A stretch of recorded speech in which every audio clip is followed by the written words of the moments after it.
नमस्कार, मेरा नाम है हिमांशु पाराशर और आप देख रहे हैं #हिमांशु सॉन्ग्स यूट्यूब चैनल। आज हम बात करेंगे एनआरए और सीईटी के बारे में। सबसे पहले मैं आपको एक बात बता देता हूं, जब जब देश में, किसी भी देश में क्राइसिस आते हैं, अभी जैसे कोरोना क्राइसिस चल रहा है, कोरोना एक पैंडेमिक सिचुएशन चल रही है, तो उसके बाद अपॉर्चुनिटीज का काम शुरू हो जाता है, मतलब अपॉर्चुनिटीज आना शुरू हो जाती है।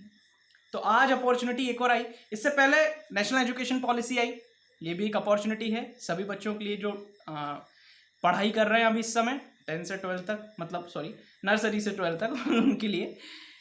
अब एक नई चीज आई है, वो है एनआरए और सीईटी। क्या है ये, इनके बारे में बात कर लेते हैं। तो एनआरए क्या है? एनआरए है नेशनल रिक्रूटमेंट एजेंसी और सीईटी है कॉमन एलिजिबिलिटी टेस्ट। क्या है ये, किसके लिए है? ये उन लोगों के लिए है जो गवर्नमेंट जॉब्स की तैयारी कर रहे हैं, मतलब गवर्नमेंट एस्पिरेंट्स के लिए है। इंपॉर्टेंट न्यूज़, इसमें क्या होगा कि एनआरए नेशनल रिक्रूटमेंट एजेंसी ये एग्जाम कंडक्ट कराएगी। कौन सा एग्जाम कंडक्ट कराएगी? CET, common eligibility test. इसमें क्या होगा? कॉमन एलिजिबिलिटी टेस्ट में कुछ ऑर्गेनाइजेशंस आ जाएंगे, जैसे एसएससी आ जाएगा, बैंक आ जाएगा, रेलवे आ जाएगा, स्टेट्स गवर्नमेंट और सेंट्रल गवर्नमेंट की सारी जॉब्स। अभी सिर्फ इतना आया है गाइडलाइन कि रेलवे, एसएससी और बैंक इसके अंदर आएगा, पर आगे जाके ये और भी बढ़ेगा। मतलब गाइडलाइन में ये भी लिखा हुआ था कि प्राइवेट में भी काम आएगा, इवन आपका सेंट्रल गवर्नमेंट और स्टेट गवर्नमेंट की जॉब्स में सभी में काम आएगा सीईटी एग्जाम। ठीक है, अब मैं इसके बारे में आपको बता देता हूं। देखिए, जब देखिए यूनियन कैबिनेट की जो मीटिंग हुई आज, जिसको लीड करते हैं हमारे पीएम मोदी जी, तो उन्होंने अप्रूव कर दिया है सीईटी को, कॉमन एलिजिबिलिटी टेस्ट को। ठीक है, अब बात कर लेते हैं कुछ इंपॉर्टेंट पॉइंट्स पर सीईटी के बारे में। देखिए, सीईटी के बारे में बजट 2020 जो हमारा आया था, उसमें ही हमारे एफएम जो कि फाइनेंस मिनिस्टर हैं निर्मला सीतारमण जी, उन्होंने पहले ही क्लियरिटी दे दी थी इस बात को लेकर कि एनआरए एक नेशनल रिक्रूटमेंट एजेंसी आएगी जो कि कंडक्ट कराया करेगी सीईटी एग्जाम। किसके लिए? गवर्नमेंट एग्जाम्स के लिए। एक एग्जाम बस, मतलब प्री एग्जाम। जैसे कि आपने कैट दिया हो, कैट के बारे में आप जानते हो, कॉमन एडमिशन टेस्ट, है ना, या फिर आप क्लैट के बारे में जानते हो जो कि लॉ के लिए दिया जाता है ना। तो ऐसे एग्जाम, ये इसी टाइप का एग्जाम रहेगा। ठीक है, अब इसके बारे में बात करते हैं अच्छे से। तो इसके बारे में मैंने कुछ पॉइंट्स बनाए हुए हैं, उन पे हम बात कर लेते हैं अच्छे से। तो शायद मेरे को ऐसा लगता है कि शायद 2021 से इंप्लीमेंट हो जाए, मेरे को ऐसा लगता है।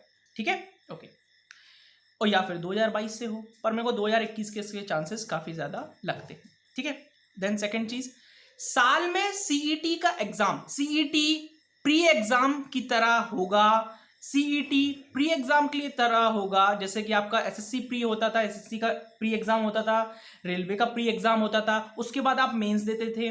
तो ये सीईटी एक प्री एग्जाम होगा, कॉमन एलिजिबिलिटी टेस्ट। उसके बाद आपके मार्क्स के अकॉर्डिंग आप ऑर्गेनाइजेशन में जाके, दूसरे ऑर्गेनाइजेशन, रेलवे में आपके 90% मार्क्स आए, फिर आप एसएससी में चले गए, फिर वहां पे आप मेंस एग्जाम देंगे, फिर वहां की प्रोसेस अलग चलती जाएगी। समझ में आ रही है ना आपको बात, मैं क्या बोलना चाह रहा हूं? ठीक है, देन सेकेंड, सीईटी साल में 2 बार होगा।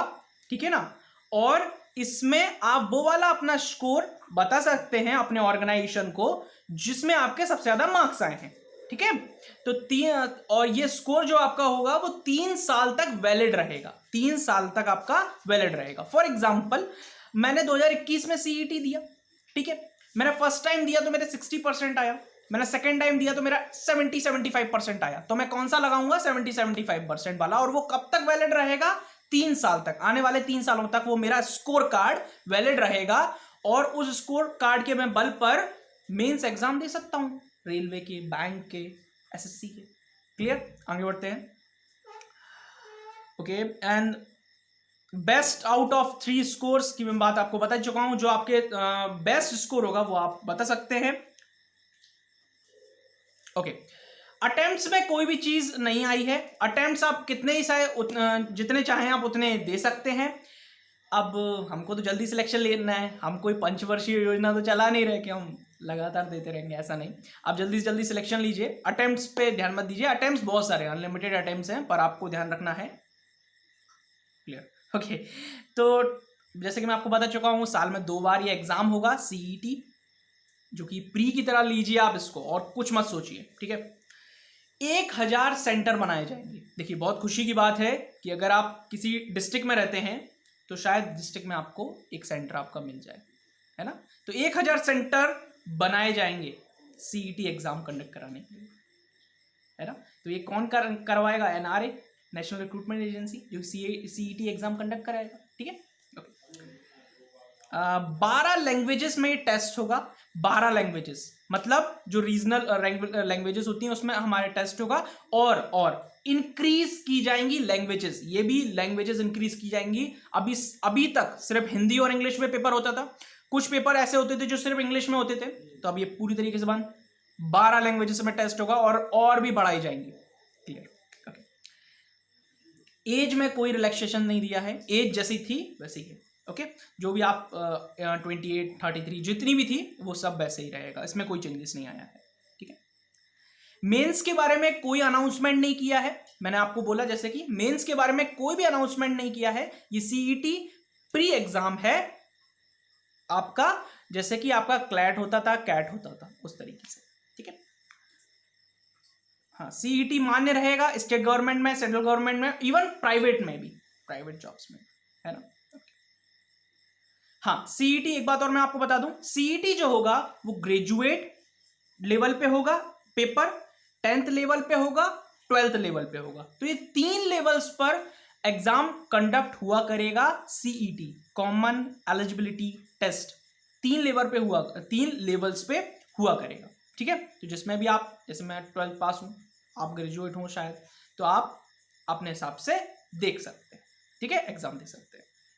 सिलेबस के बारे में कोई भी बात अभी तक नहीं की गई है, सिलेबस के बारे में कोई गाइडलाइंस नहीं आई है। सिलेबस क्या रहेगा, किस तरीके से रहेगा सीईटी का, जैसे कि रेलवे का सिलेबस रहता था, एसएससी का सिलेबस रहता था, बैंक का सिलेबस रहता था, स्टेट गवर्नमेंट का अलग सिलेबस रहता था। तो सिलेबस के बारे में कोई ऐसी इंफॉर्मेशन नहीं दी है। सो ये था वीडियो हमारा एनआरए और सीईटी को लेकर। आई होप कि मैंने आपको अच्छे से इंफॉर्मेशन दी हो और आपको काफ़ी सारी चीज़ें क्लियर हो गई हो। यदि आपको कोई कंफ्यूजन है तो आप कमेंट कॉलम में कमेंट कर सकते हैं, मैं उसका 100% रिप्लाई दूंगा और आपको अच्छे से अच्छे इंफॉर्मेशन देने की कोशिश करूंगा। चैनल को सब्सक्राइब कर लीजिए, क्योंकि इससे रिलेटेड और जो भी पॉलिसीज आती रहती हैं, इंपॉर्टेंट पॉलिसीज से रिलेटेड जितनी भी वीडियोज़ हैं वो मैं आपको अपलोड करता रहूँगा। So thank you so much इस वीडियो को देखने के लिए।